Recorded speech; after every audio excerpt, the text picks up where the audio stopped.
lihat ke slide ini ya, kalau kita bicara culture itu seperti iceberg, seperti gunung es. Jadi yang terlihat di atas itu mungkin berbeda dengan yang terlihat di bawah. Sama dengan baik di organisasi, tadi Pak Sandi sudah menerangkan mengenai organisasi apa gitu ya. Sama juga dengan orang gitu. Individu itu memiliki apa yang terlihat di luar, tetapi yang di dalam hati itu dia tidak bisa kita lihat. Dia below organization surface, yang seperti kita lihat di sini. Jadi yang terlihat di atas sebetulnya kalau kita bicara organisasi, itu financial result, operating result, kita bicara budget, kita bicara KPI, itu akan terlihat. Kemudian yang sedikit yang tidak terlihat, itu kan what we see yang kita lihat. Yang tidak terlihat itu what we say, apa yang kita katakan gitu ya. Seperti visi, misi, values kita itu tidak terlihat, tapi bisa dikatakan. Nah, jauh lebih penting lagi ya, sebetulnya di dalamnya tuh, yang tidak terlihat dan tidak terkatakan. Dia menjadi belief dari organisasi sebetulnya. Dia invisible, tidak terlihat. Jadi filosofi, apa yang menjadi kepercayaan dari organisasi, di dalam belief ini, dia kadang-kadang bisa bagus dan bisa jelek juga nih, Bapak dan Ibu, Pak Sandi ya.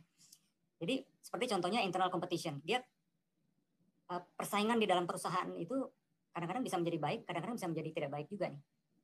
Belum lagi ada peraturan-peraturan yang tidak tertulis di dalam organisasi, di dalam perusahaan.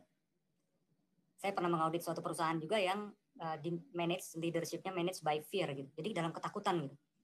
Nah, Bapak Ibu dapat dipahami ya, dalam keadaan organisasi yang dipimpin dalam ketakutan itu kreativitas pasti hilang. Nah, ini menjadi suatu bagian dari belief yang tidak terlihat sebetulnya. Dan kemudian attitude pasti ya. Dan attitude itu contohnya di sebelah, kita lihat yang di sebelah kiri ya. Itu kadang-kadang orang bilang, nggak usah diperbaiki lagi, biasanya juga seperti ini gitu. Nah, itu habit yang kurang baik gitu ya.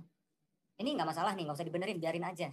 Nanti juga akan selesai dengan sendirinya. Nah, hal-hal seperti ini mungkin yang tidak terlihat, tidak terkatakan, tapi sebetulnya ada dalam culture di dalam perusahaan.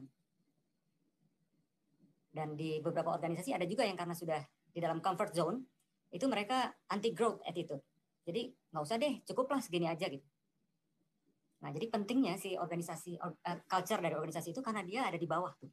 Dia betul-betul yang mendrive visi misi kita, strategi kita, dan dia akan terlihat akhirnya di performance baik operation maupun financial di atas tuh ya.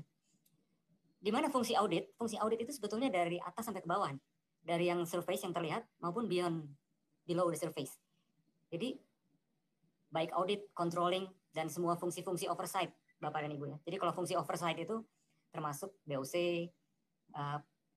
komite audit, itu termasuk bagian dari yang harus memiliki fungsi oversight di dalam organisasi. Dan mereka harusnya melihat ini. Mengapa? Karena organisasi yang kuat, organization culture yang kuat, itu bisa sustain. Membuat organisasi lebih sustain, lebih jangka panjang gitu. Dan apa yang dibuat itu tidak jangka pendek, bukan bersifat jangka pendek. Seperti strategi yang dilakukan, itu akan jangka panjang banget. Gitu. Di tahun awal-awal 2000 ya, Bapak Ibu ya, saya pernah mengaudit suatu bank pemerintah. Waktu itu merupakan merger dari 4 atau 5 bank gitu. Jadi Bapak Ibu bayangkan aja, 5 bank di merge jadi satu, kita bicara sistemnya yang banyak, dan kita juga bicara culture yang berbeda-beda. Nah, pada saat itulah dibutuhkan poin 3 di atas itu, good leadership yang harus membantu untuk meluruskan culture yang diinginkan seperti apa.